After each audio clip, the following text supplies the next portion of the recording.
At our top story this morning, forensic investigator Paul O'Sullivan has been released from police custody after he was arrested yesterday. He's on the line for us now. Paul, a very good morning to you. And can you just give us an idea of what exactly happened during that arrest yesterday?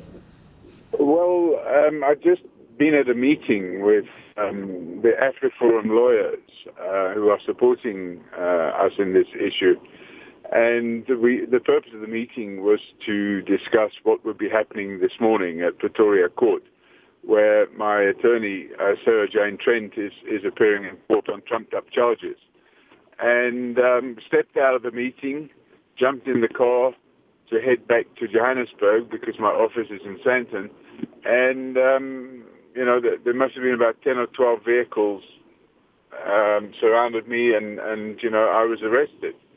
And because we were right outside the lawyers' offices, they just stepped down and they said, hey, you can't do this. It's illegal what you're doing. And pointed out to them the High Court order that prohibited my arrest. And they just said they didn't care about High Court orders and they were going to go ahead anyway. So there's the problem we have. The people that are responsible for upholding the law are ignoring the law. Paul, give us some idea, if you have any clarity by now, as to what the charges against you are. I mean, just looking at reports, it says that apparently the charges against you are the same as those levelled against your attorney, Sarah Jane Trent, which you say have been trumped up. And we know that those charges include impersonating an officer. That's what she was taken in for last week. Yes, I mean, they're talking rubbish. We attended a number of interviews. In fact, we assisted IPID with tracing, locating and interviewing a number of very important witnesses in respect of this chap, Paklani, the acting chief of police. Now, you will recall I opened a docket over a year ago. And despite the fact that I opened a docket, no investigation was carried out by IPID whatsoever. So when Robert McBride was reinstated after his unlawful suspension, one of the first things he did was have a meeting with me and say, I understand you've opened a number of dockets. And I said, I have. I think there's about 15 of them, and they're all against senior police officials who are involved in nefarious activities. And they brushed off the dust from the docket against Paklani, and we had a meeting with the lead investigator and some of his assistants.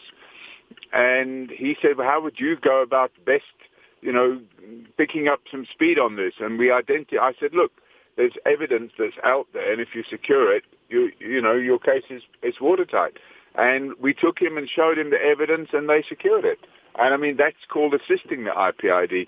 And curiously, although we're accused of impersonating IPID officers, the IPID are actually supporting us in court, attending court with us, and they have provided sworn statements stating that they were at the meetings with us, and they made it crystal clear that we were not IPID members, but that we were assisting with the investigation. Now, unfortunately for these crooked cops, we have tape recordings of every single meeting that we have. And in those meetings, there's nowhere you can hear we're saying, oh, by the way, I'm an IPID officer. And I think anybody that's read any newspapers or watched any television over the last few years would know that if I hold myself out to be an IPID officer, people would immediately know that that's not true. Paul, do you believe that this is the end of this latest matter for you, or do you expect that there will be some further drama in the coming days? I mean, absolutely further drama. This man is desperate to stop the investigation against him. It's exactly the conduct of what's his name, Jackie Celebi.